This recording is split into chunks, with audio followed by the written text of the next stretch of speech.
welcome to episode 5 of the Branigan Communications Podcast. On today's episode, Grace, Jake, and Janet have an open conversation on the Enneagram test.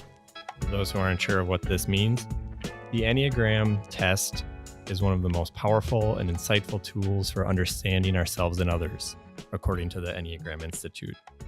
At its core, the Enneagram helps us to see ourselves at a deeper, more objective level, and it can be of invaluable assistance on our path to self-knowledge. So the Enneagram test breaks you into 9 different personality types.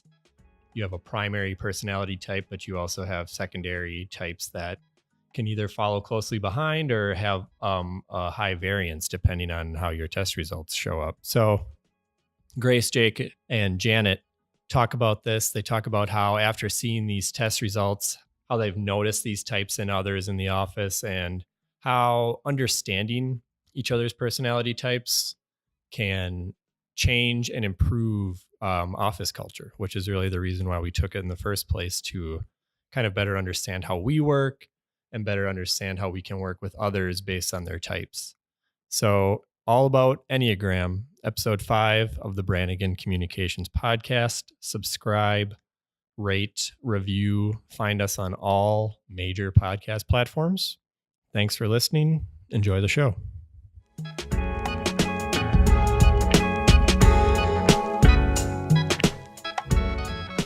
Hello, Janet and Jake, and welcome to the BC podcast. Hello.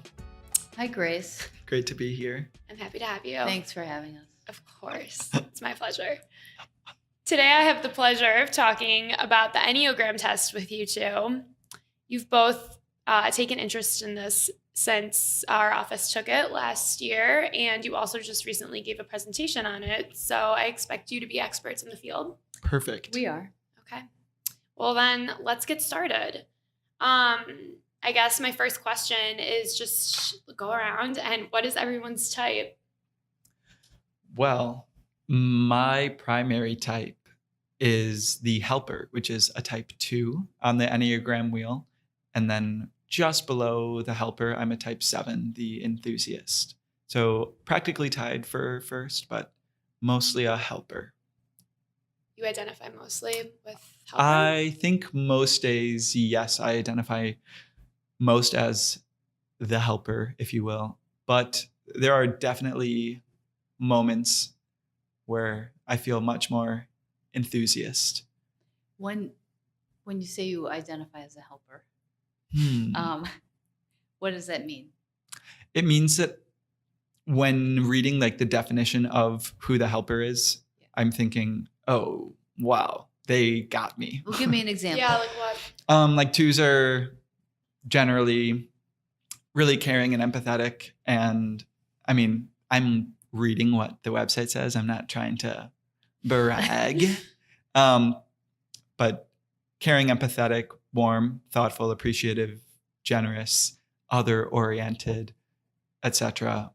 But that's also where 2s most get into trouble with their selves, with their emotions, if you will, with really not putting themselves first. Right. And really not having any boundaries.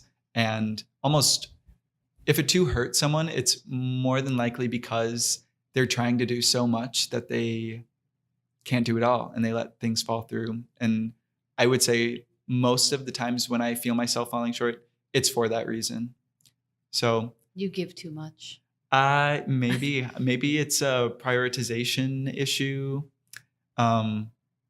Yeah, it's interesting. So that's interesting because I don't know if you've looked more into the wings, and I know like when twos swing 1 to 1, they're the servant. When they swing to 3, they're the host or hostess. So I wonder if you're a 2 swing 1. Have you looked? Either of you looked more into that? I'm a wing 3, I think. Okay, so you'd be the hostess or the host in your case. Interesting. I know that one thing 2s fall into as well, like a negative behavior that they fall into, is being upset that all that they're doing for someone might not be as reciprocated or appreciated. Right. So it's like, I'm doing so much. And this is happening in the head, in the mind of a 2 of like, I'm doing so much for this person and I'm bending over backwards and they don't even see me. And it's like, you're doing this to yourself, Right. the helper, and taking it too far. Yeah. I haven't really looked into the wings because I am so many different types of types that I can't even keep them all straight. I'm like the Sybil of the Enneagram, essentially. So Interesting. Explain, which types are you? So my top 2 are tied. Type 1, the reformer, and type 9, the peacemaker, which really is kind of a difficult place to be. Why is that? Well, the reformer is very like right and wrong, black and white, and, looks at the world that way. And the peacemaker obviously wants to avoid conflict.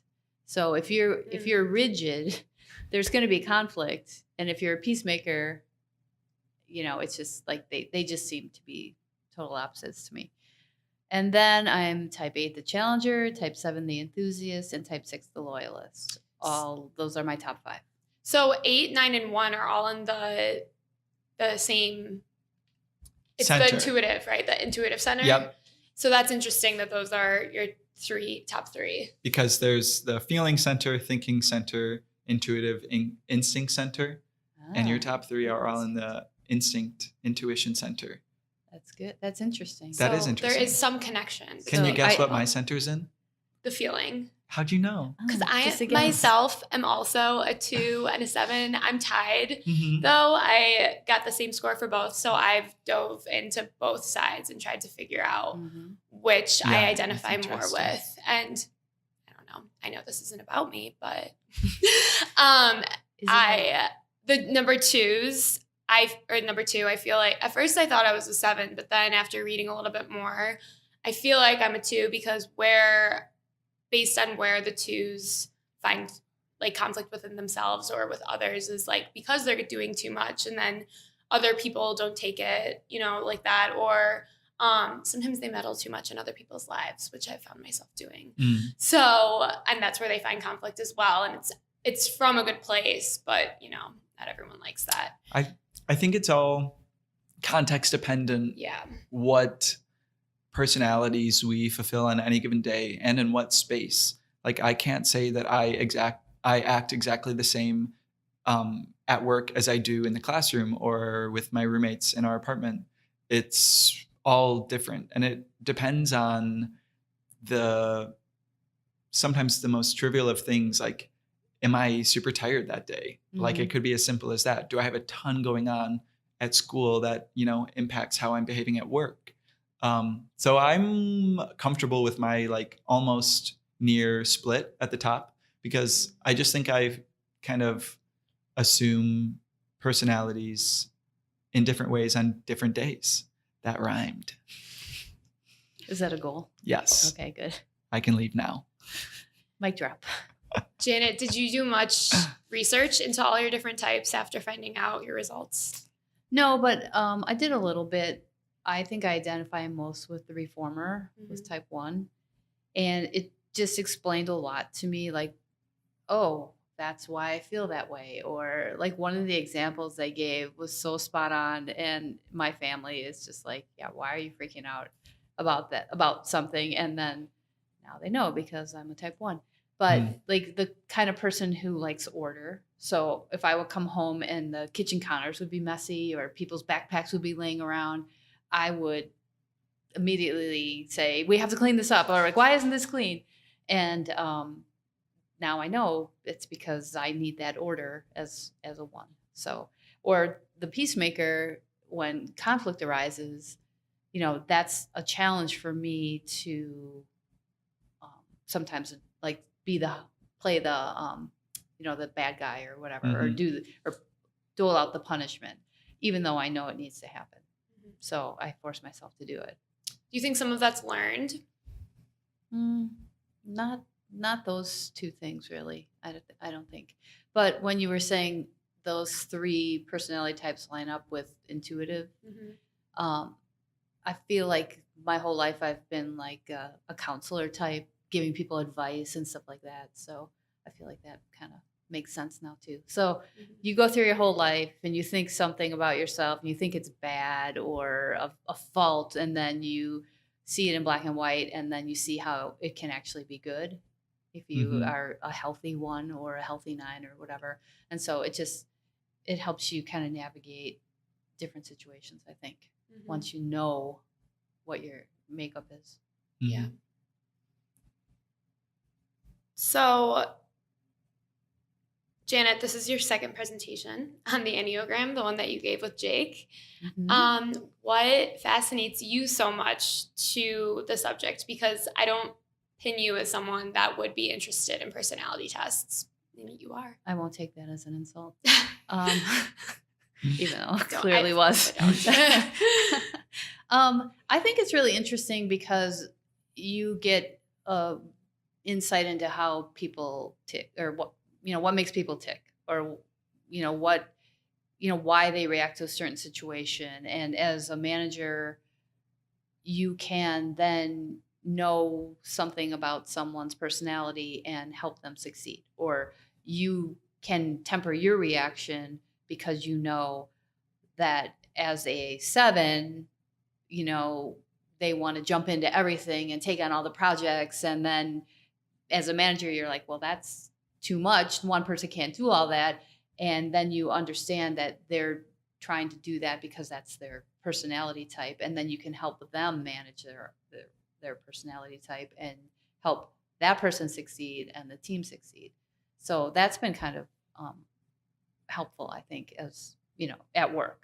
Mm-hmm. So have you looked more into like the people that you manage, their types? Yeah, a little bit. That's awesome. Yeah. That's helpful for sure. Jake, what about you? What fascinates you about the subject? Oh man, We don't have that kind of time. a lot of the same things. Understanding the people around me and understanding myself better. And I think that as an intern, as a soon-to-be college graduate, I'm certainly in a period of self-discovery and trying to understand who I am and what I need to succeed better. And the Enneagram in the past year-ish has been a pretty major tool that I've used in that process. And so I'm like thinking of examples. There are times when I have so much to do. My agenda is just like packed. I don't know where to begin. I have so many ideas flying around everywhere. I feel that like that's my 7. That's my enthusiast. I get so excited. I don't know where to begin. I'll begin in 3 places at once. And then I'm just like crashing and burning after like an hour. I've always been that way. But since the Enneagram, I can see where that's coming from more a little bit. And I can take it as it is more instead of hating on it so much and getting down on myself and giving up. It's like, no, that's just who I am. And in another context, this could be a strength. So I need to roll with it essentially. Or as a helper, I need to understand that sometimes other people aren't my responsibility. And sometimes the most I can do is do my work and take care of myself first. And that's been a huge lesson in the past year. And another lesson that really has come to me through the Enneagram and through understanding that I'm a type 2 and that my mom's a type 2 and that I'm like my mom and that, everyone's different and you just got to roll with it and kind of accept who you are and learn who you are more and more. I think the more you know yourself, the better your work becomes, the better your relationships become, the more you can share about yourself with the people around you, the healthier your environments that you find yourself in are going to be. Yeah, I agree. What was the most interesting thing that you each learned from taking the test about yourself or others? I just really like the Enneagram, how it's a wheel and all the numbers and types are interconnected. And the Enneagram focuses on the opposite of our individuality. I don't know the word for it, but our connectedness with one another, with different personalities. The the Enneagram realizes that no one person is going to act exactly the same in every situation on every day, versus like your horoscope signs you're just one, or your Myers-Briggs test, you're just one. I like how the Enneagram, you can have rankings, you can have a top 2, a top 3 even.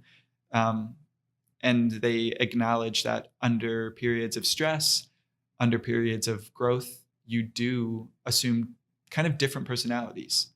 And Right. That's definitely one thing that I liked is they talk about as a healthy 9 or an unhealthy 9. If you're in a relationship, if you're in conflict, all these parts of your personality take on a different like pattern of behavior based on the situation. And then it teaches you like what your traps are. Like, like if you get stressed out about something as a 9, you are going to do this. And then you keep that in the back of your mind, and then you can avoid those, maybe getting into arguments with people or walking away from, a situation that really needs to be dealt with, or, whatever the situation is, you can use that to better navigate, emotional situations in your life.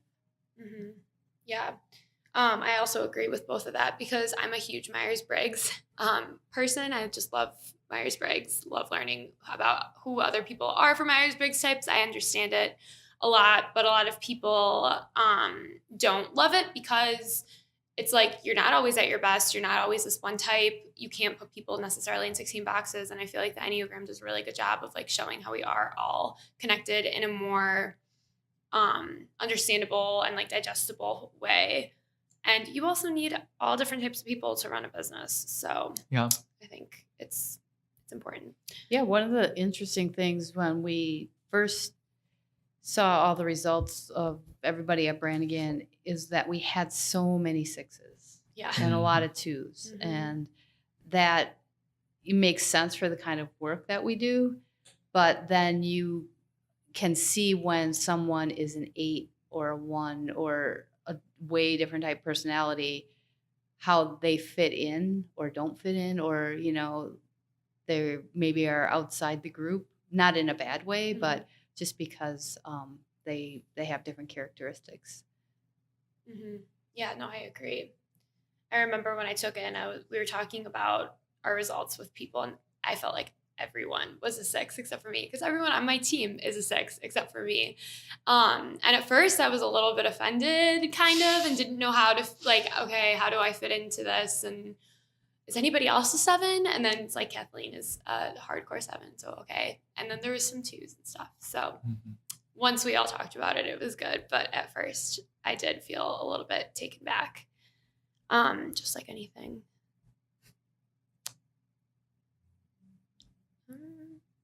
Yeah, I think the variety of types in the workplace, in really any community, is important, because imagine problem solving with all the same type. You're all going to approach the situation from similar perspectives, most likely. And when you're approaching a problem when a group is approaching a problem from the same perspective, they're probably only going to get one answer. And in this line of work, one answer is never, even if you wind up on one answer, starting off, it's better to have options and to think of different perspectives. Yeah. Because that's like kind of the point of the job. Yeah, well, that ties nicely into our presentation that we did, is because it was conflict and the Enneagram type, or how to resolve conflict in the workplace. And we did break people up into groups that were similar. And then we posed a situation, a work conflict situation, and had them talk about how they would resolve it. And then the second part of it, we mixed up the groups and had people who deal with conflict in different ways in the same group. And it was really eye-opening when the first time everybody agreed on how we should handle it, and the second time someone was talking about how they would handle it, and we were all looking at each other like, wow, we never would have thought of that, or that's really different than something that we were thinking. So that was kind of the whole point of the presentation, is to use the Enneagram to resolve conflict, and knowing how you react to conflict, how you can deal with other people who might not be of the same type as you. Mm-hmm. So I always thought I was good with conflict and I dealt with it well before addressing all of these things. I don't know why I had this misconception about myself, but I think maybe because when it's situations that I've dealt with before, like roommate situations, like, hey, can you clean up the dishes? I don't really have a problem because I don't view it as conflict though. And after we went through the scenario that you were explaining, it's like I know I would have reacted like I probably wouldn't have done anything, or I would have just been like trying to help the person with their work and like, how could I help them catch up on things or cover for them or whatever. And me thinking that that's a good way to go about it truly. And it's obviously not.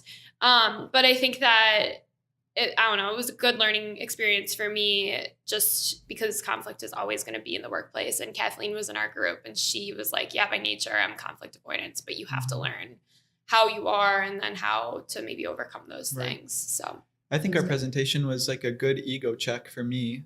Just the thought that there is never, or so seldom will there be a one right way to do something, especially handling conflict. Mm-hmm. And there's always more to learn about yourself and others and how other people approach conflict. And I think it's a healthy thing to understand that other people are going to do things completely different than you. And that's a really beautiful thing, actually. And with that, we can find better solutions and more effective solutions and that sort of thing. Yeah, I agree.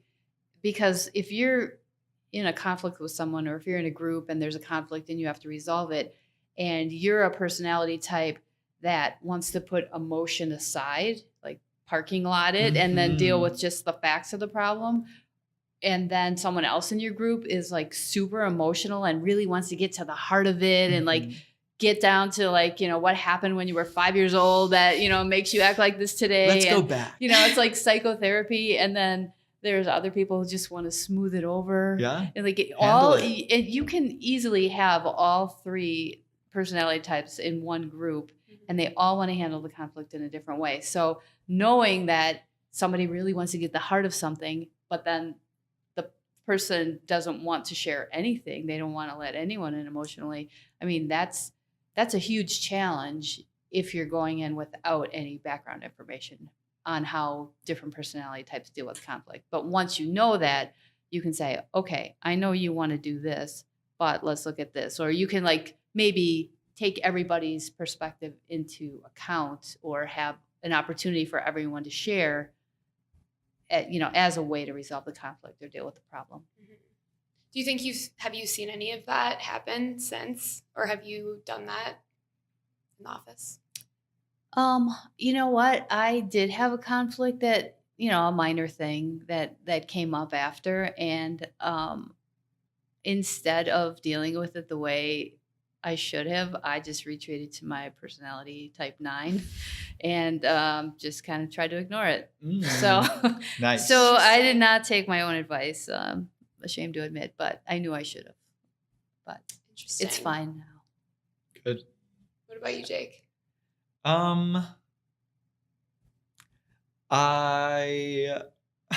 He's having a conflict with me right now, and he doesn't want to talk about it. No, you don't have to expose anyone.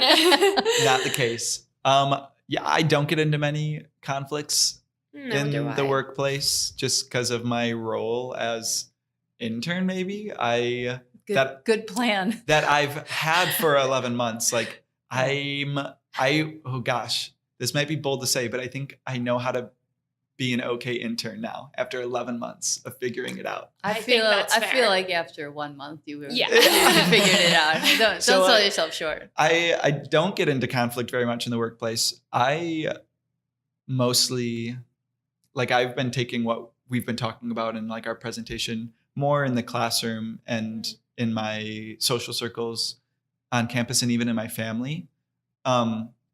And I for sure have thought about the Enneagram, especially in my family lately. I'm like obsessed with what my family's types are too. Oh yeah. And like my dad and I couldn't be more different. And it's actually helped in understanding where he's coming from. And I don't tell him when I'm doing it. I'm not like, hey, Dad, you don't know this right now, but I think we're in a conflict and I'm thinking of the Enneagram and I'm trying to think of where you're coming from. He would be like, what? But I am doing that. And it's been interesting. And I think it's improved how we communicate. And I think that is the type in itself, to be like, what, the Enneagram or these personality tests or whatever. I don't know which type, and I don't feel like anyone here was opposed to it, but I feel like it is a type. True. I feel like we should say, for the record, that there is very little conflict at Branigan. Yes. It's not as if we have a war zone workplace or anything close to it at all. It's more just when you're dealing with, when people are just working together, there are going to be different points of view and different approaches. And we as a team get along great. And we have a very open culture and supportive. Yes. So no, I agree. Any podcast listeners, we don't want them to get the wrong idea. No, but there can be conflict like we're talking about, even in like a, hey, I need this by the state or whatever, or like, and that's not bad or good or whatever. It's just normal. It's just work. Yes. So on that topic, do you think, and with all that being said, do you think that this is beneficial for all companies to take? Why or why not? I think if the close group you work with, I think it's good to know. But if you work at a Fortune 500 company of thousands of people or something like that, it wouldn't be as relevant. But when you're working, maybe with your department or your team, I think it's super important. I definitely think it's important. I think it allows you to, because we spend so much time at work. Even if you hate to admit it, like work is a huge part of your life. And why not make that part of your life more empathetic, more thoughtful, more personable, by taking the Enneagram in your like community workplaces? You give your community the opportunity to know you better. So I would argue that by taking the Enneagram in your workplace, you are making your workplace a better place to be yourself. I think it's really healthy. I see very few cons to it, actually. Nice. Anything else that anyone wanted to add? No. Okay. Well, thank you for being here today and discussing the Enneagram test. Thank you. Thanks for having us, Grace. Of course, it's my pleasure. Jinx.